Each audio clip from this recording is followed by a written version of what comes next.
Hey guys, it's Stephanie here. I'm really excited. I get to fertilize my violas. I have a video earlier on planting those with my tulips. The tulips are starting to pop out.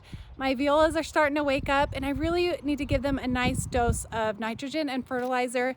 I don't need to add a lot of phosphorus and potassium because I just naturally have that in my soil, but it does need nitrogen because over the winter it kind of loses that. Let's take a look at them. I'm going to show you what fertilizer I use, and I also am going to plant some basket of gold alyssum. This is one of my most favorite spring ground cover. It is so beautiful. I can't wait to show you those plants. They are so bright and cheery, and you just can't miss it if you have it in your neighborhood and you're driving by and you see it.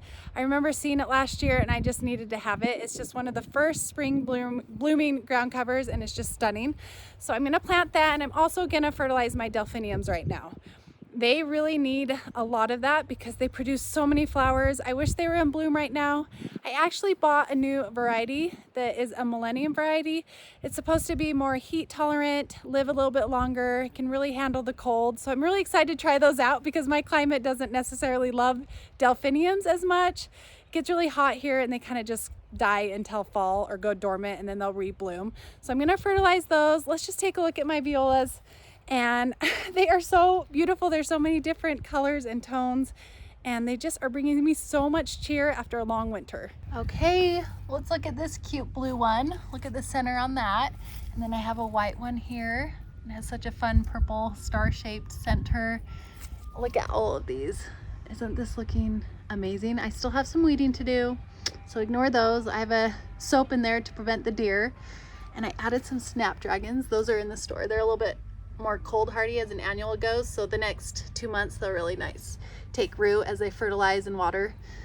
But I liked adding a little orange pop. So all these tulips and these there's daffodils too. They're gonna be such a nice contrast. So far my spraying method on my tulips has worked amazing. I have a video on that. My neighbor over here has complained about deer chomping her tulips already. Mine have been just fine, as you can see. I have sprayed them with that egg wash every 3 to 5 days, depending on if it rains. If it rains, I have to do it again. But look how pretty all of these are looking. So some of them are a little bit worn. So after you fertilize, if they look like this, I'm just gonna go prune these dead ones and just kind of give it a nice fresh cutting, and that will produce more growth. And we just don't want to waste the energy to this dead stuff that kind of got a little bit frost burned. So I'm also gonna go clip all those off. But to me, that's super fun. You might be thinking that's kind of crazy, there's so many, but for me that's really just therapeutic. Some of you like building puzzles, which I absolutely hate, and some people like cutting off little, dried flowers, and that's me. Okay, so I'm just gonna use Plant Tone. It's a slow release fertilizer. If you look at these numbers, this is nitrogen, potassium, phosphorus. I'm really worried about this one. This is great because over the next 2 months, my weather is going to be like this, and I want something that's slow release so I don't have to keep doing it. If you do quick release, seeps through faster and you have to do it more often. Oh my goodness, here's my cat again. They always like to join me. So I'm going to do about 3 cups worth of this. It stinks super, super bad. So just prepare yourself for that. But it is all natural. It won't harm your pets or your children or anything like that. I need about 4 pounds per 1,000 square foot. I measured this, it's about 300 square feet or a little bit less, so I'm just going to use 1 pound worth. This is 3 cups. I'm going to sprinkle it around on the surface. I don't want to dig it in because I don't want to disturb these shallow rooted pansies and violas and those kind of things and my snapdragons.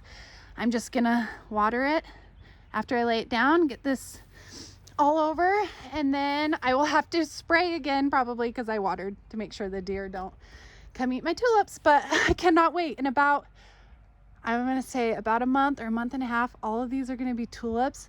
All these violas are gonna be a lot more full. Hopefully the snapdragon, it's kind of an experiment because my weather is a little bit temperamental and they're not really protected, but they should be fine because they are cold hardy, like light frost tolerant, and we're kind of past the hard cold freezes.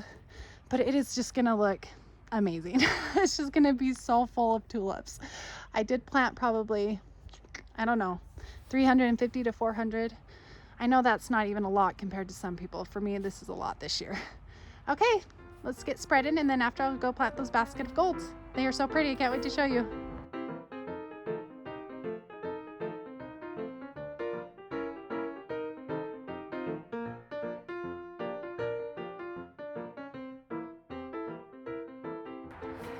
All right, as I was watering, I'm just gonna remind myself next year to plant these just a little bit deeper. A few of them were kind of coming up out of the grounds. The one that I dug a little bit deeper seemed to be doing quite a bit better.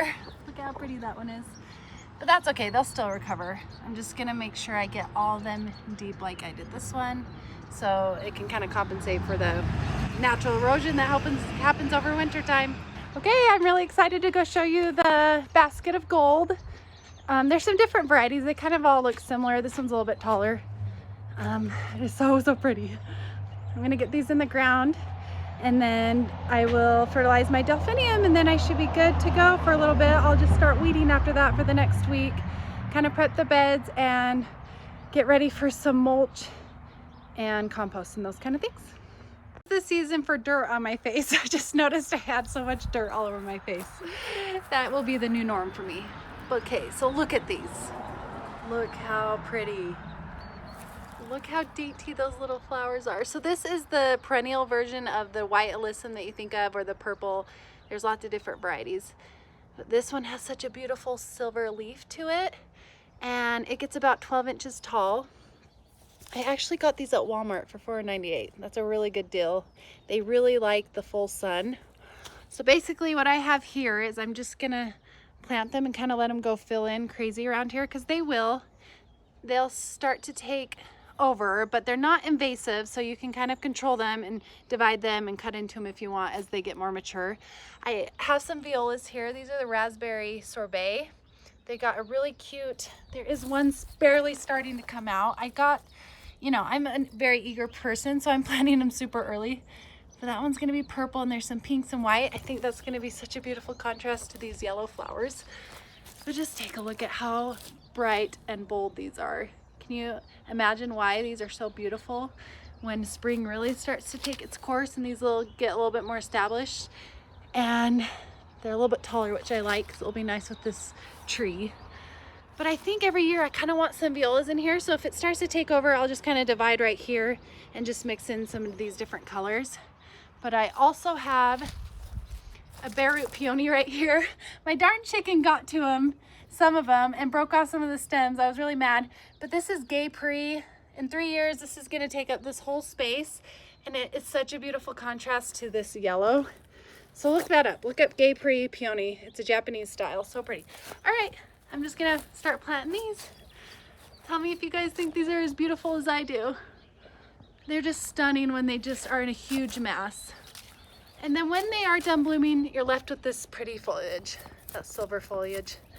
I told myself I wasn't gonna say that word because I always have a hard time when I'm on camera and in real life, but I went for it anyway. And yes, sure enough, I struggled.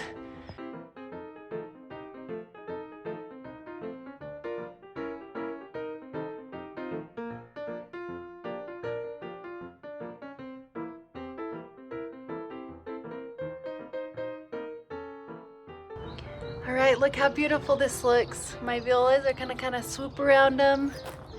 But look, once this all fills in, which it will just take over this whole area. I'm just gonna let it kind of go crazy. Look at that, so pretty. Look how bright and bold that is.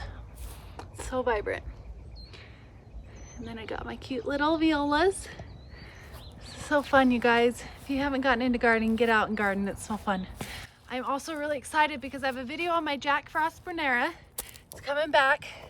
Check that one out, but it has the cutest fairy-like blue flowers. And when this gets big, which it will, it's gonna look so pretty with that. Great combination, Jack Frost Brunera and alyssum. The only problem is this likes full sun. This area gets sun, this area gets shade. So try and figure out a spot that you could add the two where this gets a little bit more shade, but you also have a corner that gets the sun right next to it. It's gonna be so pretty. Anyways, okay, comment down below if you guys like seeing me highlight flowers and plants, because I really love doing that. I like talking about them. I like telling them they like sun or shade, what climate they can grow in, if it will do well where you live. Let me know if you like this, because I'll keep doing it. But this is a zone 4, so it can handle down to -30 degrees, so it's pretty darn cold tolerant. Okay, I'm just gonna show you my Delphinium real quick. They don't look like much yet, but I'm just gonna kind of fertilize them with the plant tone the same way I did my violas. These are gonna really benefit from it. They are starting to come up out of the ground, and that's a really good time to start fertilizing them. If you don't know what a Delphinium is, check it out. You'll understand why they need some nitrogen, because they produce the most beautiful blooms. They are on the top of the list of my favorite flowers to plant, even though they don't do as well here as they do in Oregon, where it's humid and moist and doesn't get as hot. But I've managed to grow them here, and they come back every year. I'm gonna have to start staking them right now, and then just be patient, because in a few months, 2.5 months, they're gonna be gorgeous. Okay, I'm just gonna go ahead and cut these down. I can actually just rip it with my hand, they're that thin. You wanna make sure you get rid of that crap. So you can let these just grow in so nicely. But I'm just gonna go kind of where I think the roots are. You don't wanna do it right on the base. You wanna go where the roots are growing out. Okay, and then I have another one right here, and it's just barely starting to come out. Oh man, this one's coming back too. I didn't think it was gonna come back. I bought a Millennium. So now I gotta figure out where I'm gonna do this one, because I wanna experiment and see if this Millennium does a lot better than these non-Millennium ones. I think these are Pacific Giants, so I'll let you know how that goes. All right guys, that's all I got today. Hit the notification bell if you wanna see more. Give me a thumbs up, subscribe. I have a lot more plant highlights I would love to share. Comment down below if you're interested, because it's super fun for me. I spend so many hours learning about new plants, researching new varieties coming out. It's just a thing that I do. It's so fun for me. Anyway, I hope you guys have a great day. Go discover these new plants. Find the joy in gardening if you haven't yet. And I will look forward to seeing you in my next videos. We'll talk to you later. Bye.